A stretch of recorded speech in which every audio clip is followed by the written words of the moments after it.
guys, welcome back to my channel. In this video I'm going to be showing you exactly how to layer your skincare products in the correct order. I'm going to be showing you what goes first, what goes last, everything that you need to do to make sure that you are using your skincare products correctly and you're using them effectively so your skincare products are working for you so you can have the best skin results possible. Now, it's really important to make sure that you're using your skincare products in the correct order. If you don't, you could be using two products that actually work against each other, or you could be using a product and think, why is my skin not getting any better? Why am I not seeing any results? When the actual reality of it is you're just not using that skincare product correctly. So this video is going to tackle all of those different questions that you guys have. Let's get into it. Now, your first step will be to cleanse your face. This will always be your first step, no matter what your skin concerns are at the time, unless you decide to exfoliate your face maybe once a week, then you would exfoliate first, but that's not an everyday thing. Now, what some people do is they double cleanse, which basically means that they use an oil-based cleanser and then they move on to a gel-based cleanser after. That's really good to use if, for example, you have acne-prone skin, or if it's been the end of a long day and you've got makeup on and you really want to just wash everything off your face and make your face just extra clean. But besides that, on a normal day-to-day basis, you are just going to use a gel cleanser to wash your face. Here is an example of an oil-based cleanser by Glow Recipe. It's the papaya sorbet one. It melts into your fingers and it's so great for taking all of the excess makeup off, excess dirt, everything that's been built up throughout the day. It just takes it off so smoothly and your skin is actually left feeling nice and soft. These are two of my favorite gel cleansers. With a gel-based cleanser, CeraVe is probably one of my top favorites, and it has been for a while now. They have a whole range. If you have normal to oily skin, acne prone skin, if your skin tends to be quite dry. Another gel cleanser which is amazing and smells great, I'll put all the details in the description, is the cleanser by Glow Recipe. And it smells like avocados. It's so delicious. It doesn't ruin your natural skin barrier. Your face produces its own natural oils. If you can use too many harsh products, what they can do is strip all the natural oils from your face. That is what can lead you to have dry skin. It feels so soft, this cleanser. Okay, so the cleanser is all washed off of my face now. When you dry your face, you don't want to be rubbing anything against your face. You want to like just gently pat it. I used to rub my face so hard, but that's actually the wrong thing to do. That could be like damaging your skin and the texture of your skin. Or you can just let it air dry. Depends how fast your skin dries. Mine actually dries quite quickly, but I still like to just give it a little pat just to make sure. So now that you've cleansed your face, we're going to move on to step 2. Now, step 2 is toning your skin. There's two toners that I love to use. I've got one by The Ordinary. I'm sure you've probably seen this toner all over the internet. And then there's this toner, which I've been using lately, and it's probably my new fave. Now, different toners do different things. This is great if you have hyperpigmentation, if you've got like dark spots around your face, rough textured skin, and you're trying to smooth it out. This is the toner for you. I have like dark patches, light patches on my face, and this is what I have been using to try and even out my skin tone. It has got glycolic acid in there. It's very normal for your face to feel a bit stinky afterwards. If it's obviously crazy stinky and it's red, then don't use it as much, but if not, then this is actually fine to use on a day-to-day basis. This toner by Glow Recipe, it smells amazing. Now, of all the toners I've ever used, this toner leaves your face actually smelling like watermelon, which is crazy because toners usually don't smell that great, but this toner, it feels so soft and so silky, and it's great also for tightening your pores. That's the main great thing about this toner, is it tightens your pores. Today I'm going to use the Glow Recipe toner because honestly I just love the smell, and I'm really trying to tighten my pores, which I've been doing over some time, and it's worked quite well. Toners have consistency like water, but for some reason, I don't know why, Glow Recipe toner actually feels really like silky and smooth.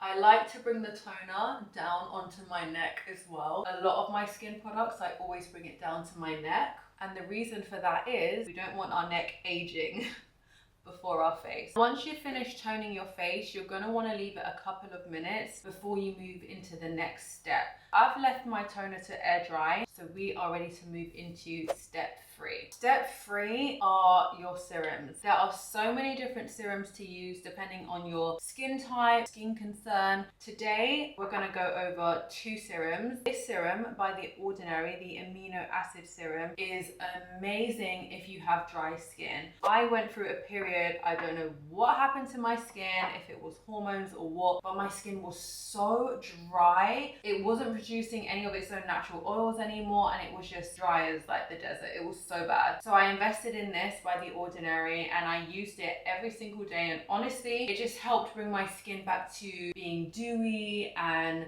getting that glass skin. If you suffer from dry skin and you just want to get it back to a point where it's producing its own natural oils and your skin is nice and plump and dewy, then definitely this serum is for you. The serum that we're going to use today is my absolute favorite serum.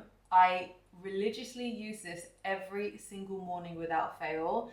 It's the vitamin C serum by Youth of the People. Youth to the People. It's a caffeine serum, and what it does is it brightens your face, it depuffs your face, so obviously you want to use this in the morning.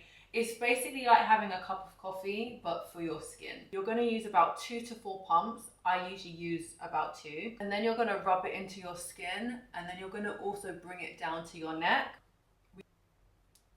This is going to leave you looking like a glazed donut. It's going to leave you having glass skin. Your skin is going to brighten, depuff your skin, tighten your skin. Honestly, it's amazing. It's got a nice smell to it as well. It's not too strong. Now, before we go into the next step, it's really important to make sure that you let the serum really penetrate into the skin. What we're not going to do is put our serum on and then put a moisturizer straight on afterwards, because the serum has not penetrated into the skin enough. So I would say leave it about 5 to 10 minutes if you can. If you're in a rush, then obviously leave it on for a couple of minutes. No matter what serum you're using, you want to make sure that the serum is really penetrating into the skin and going below the skin surface. It's been about 5 minutes, which means I am ready to go into the next step, which is our moisturizer. Now, there are so many different moisturizers on the market, it can actually be quite overwhelming to choose which moisturizer is best for you. Obviously, the moisturizer that you choose should be dependent on your skin concern. Something that I've been using for a very, very, very long time is the Garnier Day Cream, which I use every morning. Now, what it is, it's an anti-wrinkle cream. Some people have always said to me, why do you use anti-wrinkle cream? Obviously, the point is to prevent that for as long and naturally as possible. Prevention is better than cure. It's quite inexpensive, and honestly, it lasts a really long time. Today, I'm going to be using another Glow Recipe product, since I'm obsessed with Glow Recipe lately, and this is not sponsored at all. Now I'm going to use this Plump Hyaluronic Cream. So it's got some hyaluronic acid in there, which obviously is great for your skin. Another thing I love about this cream is it's refillable, which is obviously great for the planet, and it's great for your coins as well. I always use my moisturizer like this. I put a bit on my cheeks, on my forehead, on my nose, and on my chin. Now that is just to make sure that the cream pretty much goes everywhere, just like we did with our cleanser and with our serum. We're gonna rub it in circular motions. I especially like to do around the eyes, help with any fine lines. Now, the one thing I love about this cream, it is so lightweight. You really don't feel like you've got anything on your face, yet it's really moisturizing, so you don't feel like it's just sitting on top of the skin. Now, we really should be looking nice and dewy at this point. The last step we're going to move into, when you moisturize, it's not like the serums or the toner where you need to wait a couple of minutes before you go into the next step. After you moisturize your face, you can just go straight into the next step. Your next step will be SPF. Now, you don't need to live in a hot country or be around the sun all the time to use SPF. You should really and truly be using SPF on a day-to-day basis.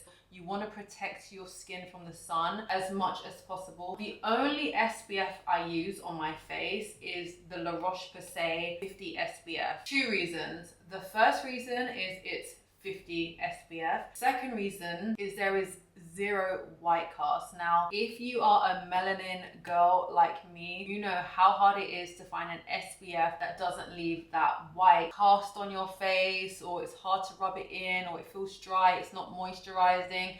This is the only SPF that I have found that works really well for my skin tone. Once you go La Roche-Posay, there's honestly no going back. Even if you're not a melanin girl, this is still the #1 SPF. We're gonna use a few pumps of that.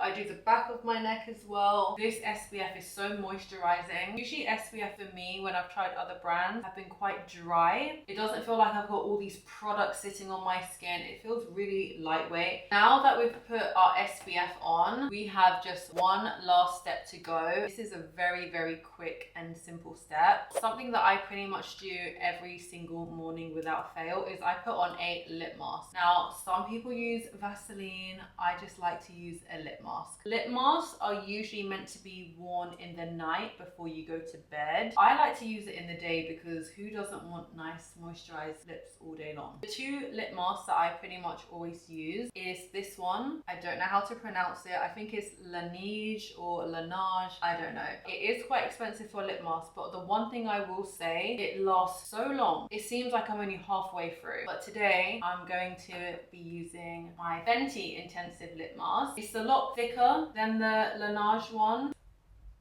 Now that you've finished with your lip mask, and you should be left with dewy, amazing, soft, plump skin. I hope that you found this video helpful, that you now know exactly how to layer your product, right order to layer your products in, and I just hope that this video has been beneficial for you. If you want to see an evening skincare routine like this, including night masks and eye creams and the correct order to do all of those, let me know in the comments below. I'll see you guys in the next one. Bye.